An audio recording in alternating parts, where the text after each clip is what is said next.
Yuk, 1, 2, 3. Assalamualaikum warahmatullahi wabarakatuh. Teman-teman, sore ini saya akan bahas sedikit tentang gangguan kepribadian, macam-macam gangguan kepribadian.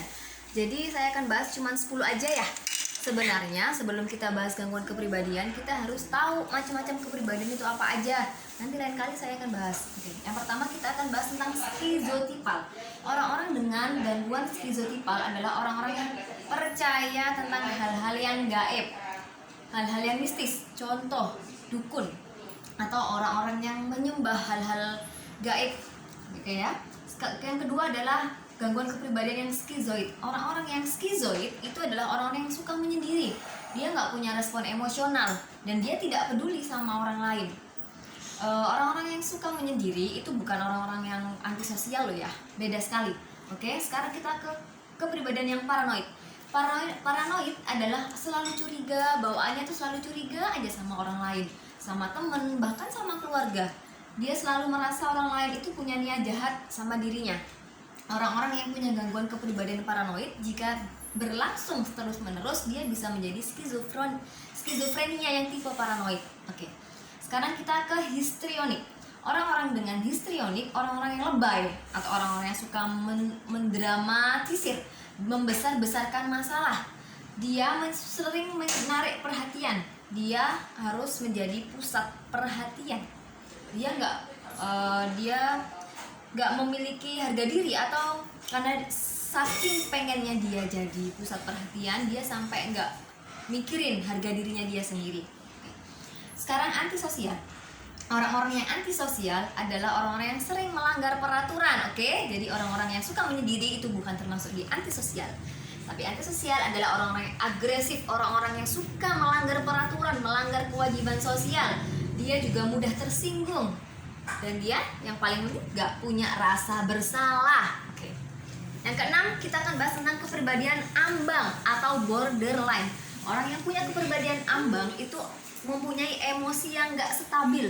Dia mudah marah, dia suka menyakiti diri sendiri.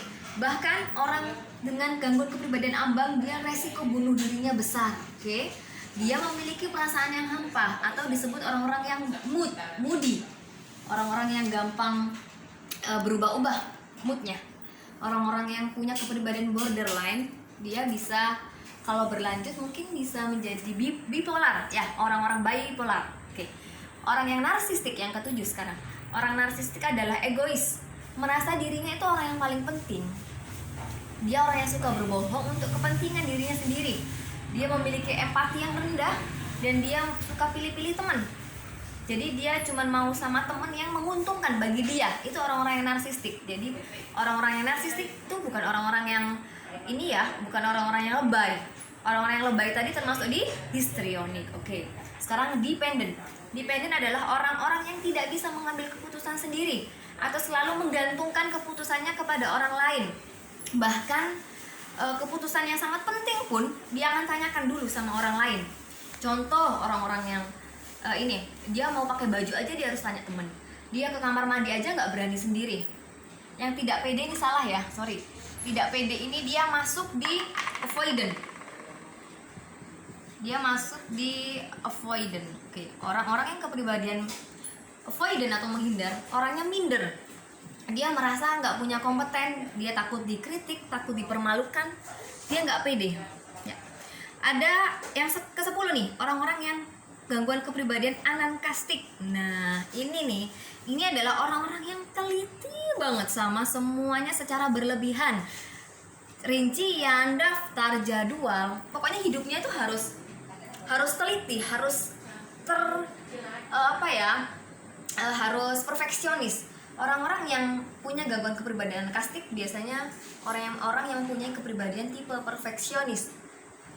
Orang-orang yang seperti ini akan gampang stres ketika semuanya tidak seperti yang dia mau. Oke? Itu saja yang bisa aku sampaikan. Semoga bermanfaat bagi kalian. Sekarang mikir ya, kalian kira-kira yang mana ya? Assalamualaikum warahmatullahi wabarakatuh.